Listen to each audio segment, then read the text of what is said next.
Fermented tree sap, the forgotten secret for explosive plant growth. If you've been gardening for a while, you've probably heard of all sorts of natural plant boosters, compost teas, fermented plant juices, even cow urine. But there's one forgotten elixir that many gardeners overlook. Fermented tree sap. This natural powerhouse can transform your garden, producing greener leaves, sturdier stems, and more abundant fruit, without the harsh chemicals of modern fertilizers. Today, on Soil Sage Chronicles, I'm going to share everything you need to know to harness this liquid gold, from harvesting the sap to applying it safely in your garden, complete with the correct ratios for real results. Why fermented sap is a gardener's secret weapon. Fermented sap is, in essence, a living nutrient solution. It's packed with sugars, amino acids, micronutrients, and natural growth hormones. When properly fermented, it becomes teeming with beneficial microbes that encourage soil health and plant vigor. Think of it as a gentle, yet powerful tonic that wakes your plants up from the roots to the leaves. Historically, farmers in tropical regions have used tree sap for centuries, but it largely disappeared with the rise of synthetic fertilizers. Unlike chemical alternatives, fermented sap nurtures plants without harming the environment, and it can even help build long-term soil fertility. For gardeners aiming for a sustainable, thriving garden, this is truly a forgotten elixir worth rediscovering. Not all tree sap is created equal, and choosing the right source is, well, pretty crucial. Trees like moringa, coconut palms, maple, and even neem are excellent candidates. Moringa sap, in particular, is nutrient-dense and easy to ferment, while maple sap is naturally sweet and full of beneficial sugars that feed fermentation microbes. Harvesting should always be done carefully. For smaller trees, simply cut a small branch or use the natural sap flow. Try to avoid taking too much sap at once, as this can stress the tree. The goal is to collect fresh, clean sap in the morning when its sugar content is highest. Once collected, filter out debris like leaves or bark so your fermentation starts off clean. Fermentation is where the magic happens. By turning raw sap into a fermented elixir, you unleash beneficial microbes and naturally enhance the sap's plant-boosting properties. Here's my tried and tested approach. First, prepare the sap by pouring the fresh sap into a clean container. Aim for a container that can be sealed but not completely airtight. Plants and microbes need a little breathing room.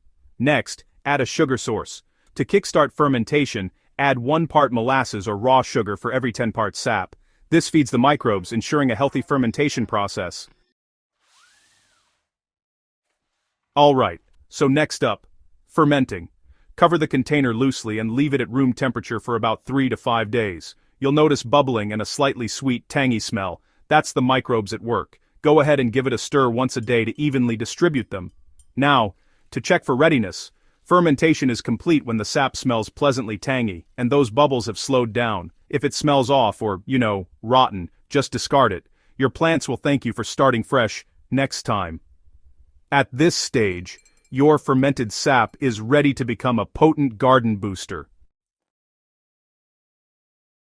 So, how do you use fermented sap in your garden? Well, the true power of fermented sap lies in how you apply it. Done correctly, it can dramatically improve growth, leaf color, and fruiting. The trick is using the right proportions. Too concentrated, and it can overwhelm your plants. Too weak, and you won't see results. For foliar sprays, mix 1 part fermented sap with 10 parts water. This allows your plants to absorb nutrients directly through their leaves. Spray during early morning or late afternoon to avoid burning leaves in the midday sun. Repeat every 7 to 10 days for vegetables, herbs, or ornamental plants. For soil application, a stronger mixture works best. 1 part fermented sap to 5 parts water. Pour the solution around the base of your plants every 2 to 3 weeks. This encourages root growth, feeds beneficial soil microbes, and improves overall plant vigor. To make it easier, let's look at practical examples. For a small 5 square meter garden, use 1 liter of sap with 10 liters of water for foliar sprays, or 1 liter of sap with 5 liters of water for soil drench. For a medium 20 square meter garden, simply scale proportionally 4 liters of sap with 40 liters of water for foliar sprays, and 4 liters of sap with 20 liters of water for soil drench. Always measure carefully. The magic is in the correct balance. One of my favorite ways to experiment with fermented sap is to conduct a mini side-by-side FPJ, or fermented plant juice trial. So you just choose two identical plants and apply different treatments, one with your fermented sap and another with a standard fertilizer, or maybe a different FPJ. Then, over the course of a few weeks, you'll want to monitor things like growth, leaf color, stem strength, and fruit set.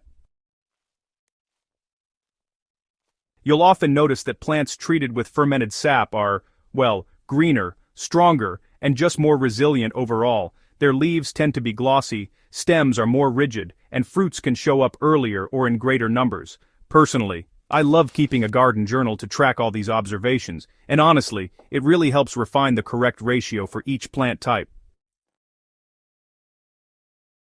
Alright, let's talk about getting the most out of your fermented sap. While this stuff is pretty forgiving, there are a few tips that really make a difference. First, always dilute it correctly. Even natural solutions can actually burn leaves if they're too concentrated.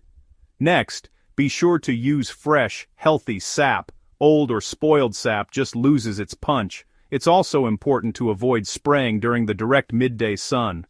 Early morning or late afternoon is best, since that prevents leaf scorch. Another big one. Keep a consistent schedule. Plants really thrive on routine feeding, and regular applications give you the best results. And finally, observe and adjust.